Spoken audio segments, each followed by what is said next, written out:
నమస్తే, welcome to Telugu రాజ్యం. తెలంగాణ రాష్ట్ర విషయానికి వస్తే తెలంగాణ రాష్ట్రంలో పాలిటిక్స్ నిప్పుల కుంపుట్ల మారిన పరిస్థితి. ఇటు కాంగ్రెస్ వర్సెస్ బీఆర్ఎస్ మధ్య మాటల తూటాలు అయితే పేరుతున్న పరిస్థితి.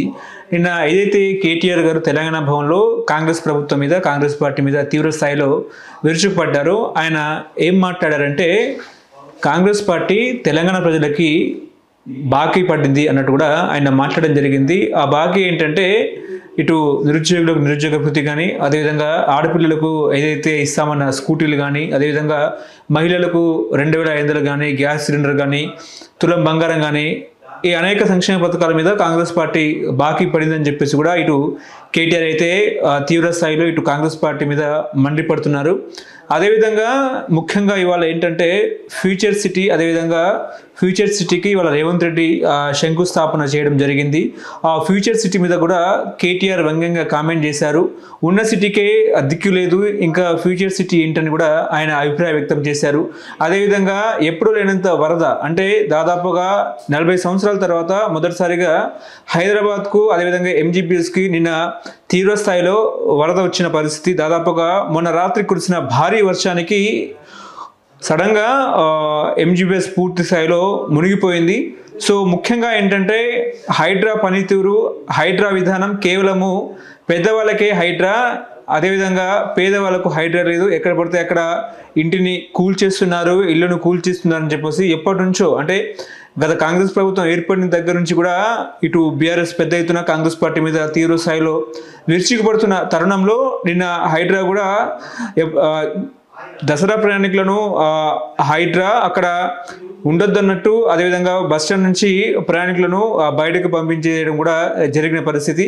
వాళ్ళేమో హైడ్రా వల్లనే కొంచెం వరదలు తగ్గినాయి అని చెప్పేసి కూడా కాంగ్రెస్ అంటుంటే, ఇటు హైడ్రా వల్లనే ముఖ్యంగా నాలాలు, అదేవిధంగా చెరువుల్లో నివసిస్తున్న ప్రజలను బలవంతంగా తీసుకెళ్లిపోతున్నారని చెప్పేసి కూడా ఇటు బీఆర్ఎస్ పెద్ద ఎత్తున ఆరోపణలు చేస్తున్న క్రమంలో నిన్న అయితే మూసి ధాటికి ఇటు ఎంజీబీఎస్ పూర్తిగా మునిగిపోయిన పరిస్థితి. ఇప్పుడైతే కొంచెం వరద నీరు తగ్గినా కూడా ఇటు కాంగ్రెస్ అదేవిధంగా బీఆర్ఎస్ మధ్య మాత్రం తీవ్ర స్థాయిలో మాటలు అయితే విరుచుకుపడుతున్న పరిస్థితి. సో ముఖ్యంగా ఏంటంటే ఫార్మా సిటీ అయినా, ఫుడ్ సిటీ అయినా, అదేవిధంగా ఫ్యూచర్ సిటీ అయినా కూడా కమిషన్ల కోసమే రేవంత్ రెడ్డి ఈ నిర్ణయం తీసుకున్నారని చెప్పేసి కూడా కేటీఆర్ పదే మాట్లాడుతున్నారు. అదేవిధంగా 1,50,000 కోట్ల నిధులతో మూసి ప్రక్షాళన దిశగా కాంగ్రెస్ ప్రభుత్వం ముందుకెళ్తా ఉంటే అదంతా కూడా కమిషన్ల కోసమే, ఈ రకంగా వాళ్ళు నిధులు వెచ్చించి కాంట్రాక్టర్లు వాళ్ళ వారిని కేటాయించి కమిషన్లు తీసుకుంటారని చెప్పేసి కూడా కేటీఆర్ పదే మాట్లాడుకోవడం కూడా జరిగిన పరిస్థితి. దాదాపుగా 2027 అదేవిధంగా 2026 లోపు కూడా మూసి ప్రక్షాళన చేసి తీరుతామని చెప్పేసి కూడా ఇటు రేవంత్ రెడ్డి గారు అయితే కంకణం కట్టుకోవడం కూడా జరిగింది. సో ఓవరాల్గా ముఖ్యంగా ఇటు ఇంకోవైపు ఏంటంటే తెలంగాణలో జూబ్లీహిల్స్ ఉప ఎన్నిక కూడా రానే వచ్చిన పరిస్థితి. నవంబర్ ఆర్ డిసెంబర్లో కూడా జూబ్లీహిల్స్లో ఉప ఎన్నికకు ఎన్నికల షెడ్యూల్ కూడా వచ్చే అవకాశం ఉంది. అదేవిధంగా స్థానిక సంస్థల ఎన్నికల షెడ్యూల్ కూడా వచ్చే అవకాశం ఉన్న క్రమంలో ఏ రకంగా అయినా సరే ఖచ్చితంగా ఫార్మా సిటీ అయినా, ఫ్యూచర్ సిటీ అయినా కొబ్బరికాయ కొట్టాలని చెప్పేసి కూడా రేవంత్ రెడ్డి భావించడం జరిగింది. సో ముఖ్యంగా జూబ్లీహిల్స్ ఉప ఎన్నికలో మాత్రం ఇటు బీఆర్ఎస్ అభ్యర్థిగా ఇటు మాగంటి గోపీనాథ్ గారి సతీమణి మాగంటి సునీత గారికి అయితే బీఫామ్ ఇస్తారనే వార్తలు వస్తున్నాయి. కేటీఆర్ గారు అదేవిధంగా కేసీఆర్ గారు కూడా దీని మీద స్పందించడం జరిగింది.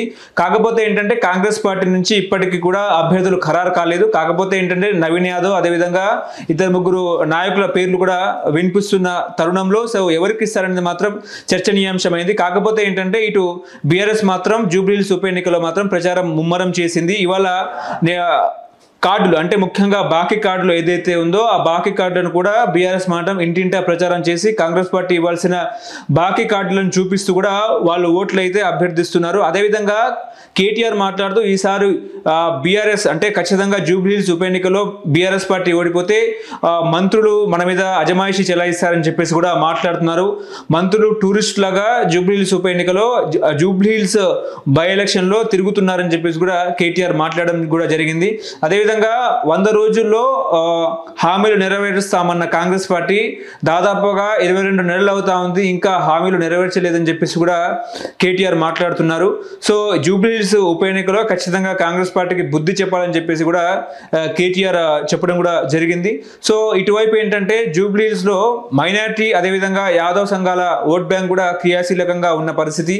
కాకపోతే ఏంటంటే అక్బరుద్దీన్ ఓవైసీ మాత్రం ఖచ్చితంగా ప్రభుత్వంలో ఉన్న కాంగ్రెస్ పార్టీకి ఆయన సపోర్ట్ చేస్తున్నారనే వార్తలు వస్తున్న క్రమంలో సో ముఖ్యమంత్రి ఏ రకంగా నిర్ణయం తీసుకుంటారు, ఎవరిని ఆయన అక్కడ జూబ్లీహిల్స్ ఉప ఎన్నికల్లో ఎవరిని నిలబెడతారు, ఎవరికి బీఫామ్ ఇస్తారనే చర్చ ఇటు కాంగ్రెస్ వర్గాల్లో అదేవిధంగా ప్రభుత్వ వర్గాల్లో ప్రజల్లో కూడా తీవ్ర చర్చనీయాంశమైన క్రమంలో సో ముఖ్యమంత్రి ఏ రకంగా ముందుకు వెళ్తారనేది చూడాలి.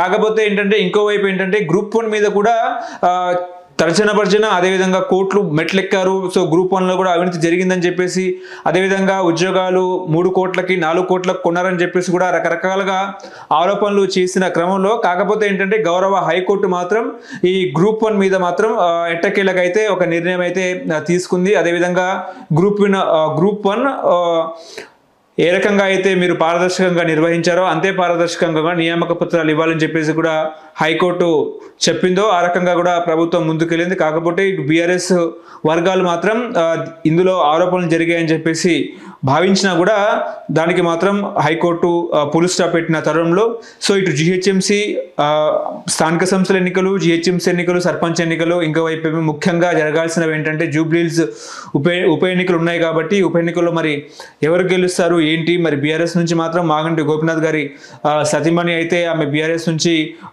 పోటీ చేస్తున్నారు, మరి కాంగ్రెస్ పార్టీ నుంచి ఎవరు పోటీ చేస్తున్నారో తెలియాలి.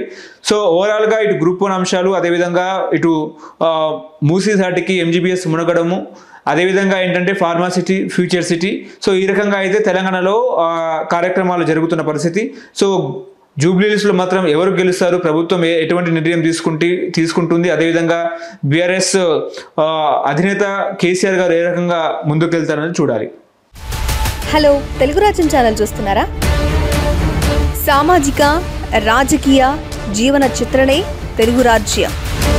అతిశయోక్తులు అసత్యాలు ఉండవు. రాజకీయ కోణం కాదు, ప్రజా కోణమే కొలబద్ద. తెలుగు రాజ్యం వీక్షణ మీ ఉత్తమ అభిరుచికి నిదర్శనం.